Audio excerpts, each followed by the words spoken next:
ये मैं 1-2 दिन का समय और लगेगा और अपने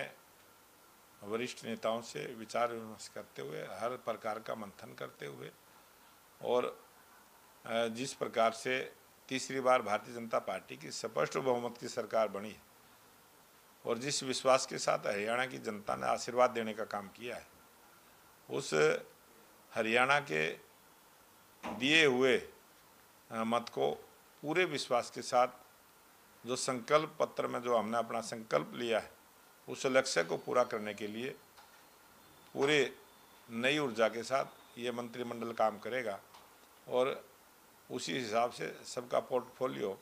1-2 दिन में तय हो जाएगा। सर, कांग्रेस में विधायक दल का नेता चुनना था, लेकिन कल वो नहीं चुना गया। कई नाम सामने आए हैं, आप किस तरीके से देखते हैं? मैंने चुनाव के समय में भी एक बात कही थी, हर मंच से कही थी कि जो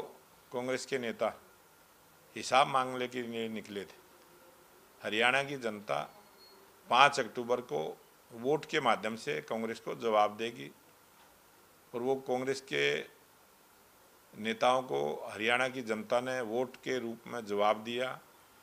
और 8 अक्टूबर को स्पष्ट बहुमत की सरकार बनी और कांग्रेस पार्टी ने 8 अक्टूबर के जो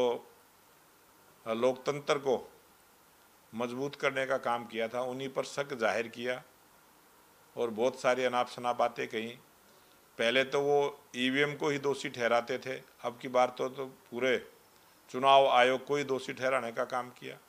कांग्रेस पार्टी ऐसे नए नए आइडिया, झूठे आइडिया लेके आते हैं और वो जो झूठ का गुब्बारा उनका था, उसकी हवा हरियाणा की जनता ने निकालने का काम किया है और जो झूठ की गुट्टी पिलाने का प्रयास कांग्रेस ने पूरे चुनाव में किया,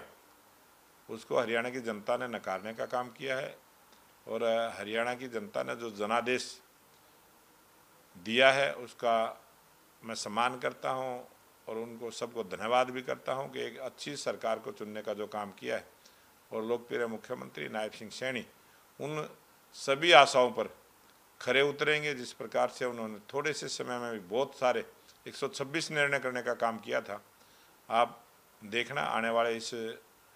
5 वर्ष के समय में हरियाणा प्रदेश में जितने भी संकल्प पत्र में जो हमने अपने लक्ष्य को तय किया है, उन सब लक्ष्यों को पूरा करते हुए मजबूती के साथ हरियाणा आगे बढ़ेगा। विकास की दृष्टि से हरियाणा आगे बढ़ने का काम करेगा। लेकिन सर, जिस तरीके से नेता विपक्ष पूर्व भूपेंद्र सिंह हुड्डा लगातार आरोप लगा रहे हैं कि किसानों की फसल एमएसपी पर नहीं खरीदी जा रही है, धान की चाहे फसल की बात हो, उसको लेकर क्या कहेंगे? आज हरियाणा के किसान की 24 फसलें एमएसपी पर खरीदने का काम हरियाणा सरकार ने किया है। अभी गन्ने का हमारे जितने भी मिल हैं, गन्ने की फैक्ट्रियाँ वो चलेंगी। अभी धान की फसल किसान की आई है, उसको धान की खरीद हर मंडी के अंदर हमारे सभी विधायक मंत्री मंडियों में जाएंगे, दौरा करेंगे और किसान को किसी भी प्रकार की तकलीफ ना हो। किसान ने जिस विश्वास के साथ भारतीय जनता पार्टी की तीसरी बार सरकार बनाने का काम किया है, उस नायब सिंह सैनी की सरकार किसानों के विकास के लिए, किसानों की भलाई के लिए और हरियाणा प्रदेश के गरीब कल्याण की योजनाओं को भी हम लागू करने का काम करेंगे। सर, वहीं एससी आरक्षण को कोटे के अंदर कोटा होल्ड लागू करना, उसको आप कैसे देख रहे हैं, क्योंकि विपक्ष इस पर सवाल खड़े कर रहा है? विपक्ष का काम है जिस प्रकार का झूठ बोलने का काम विपक्ष कर रहा है और मैं इसको मानता हूं कि जो सर्वोच्च न्यायालय ने जो फैसला किया था, उस सर्वोच्च न्यायालय के फैसले को जो नायब सिंह सैनी की सरकार ने लागू किया है, मैं नायब सिंह सैनी की सरकार को बहुत बहुत बधाई देता हूँ। क्या सर, आपको नहीं लगता कि जिस तरीके से आरक्षण के अंदर आरक्षण लागू करना, कि जिसको जो समान अधिकार मिल रहा था उसके अंदर और आरक्षण करना, कि लोगों को लगता नहीं कि दिक्कतें होंगी? ये जिस प्रकार से एक ही जाति के लोगों को गरीबी रेखा का लाभ मिलता है, जो एक ही जाति में कई प्रकार के स्तर पर जीवन अलग अलग प्रकार का सबका होता है, गरीबी और अमीरी और मध्यम वर्ग,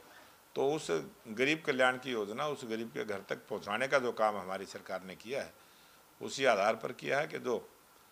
समाज का अंतिम व्यक्ति है, जब तक अंतिम व्यक्ति का उदय नहीं होगा तब तक देश से गरीबी दूर नहीं होगी और उस आरक्षण का लाभ सबको मिले। आखिरी लाइन में बैठे हुए व्यक्ति को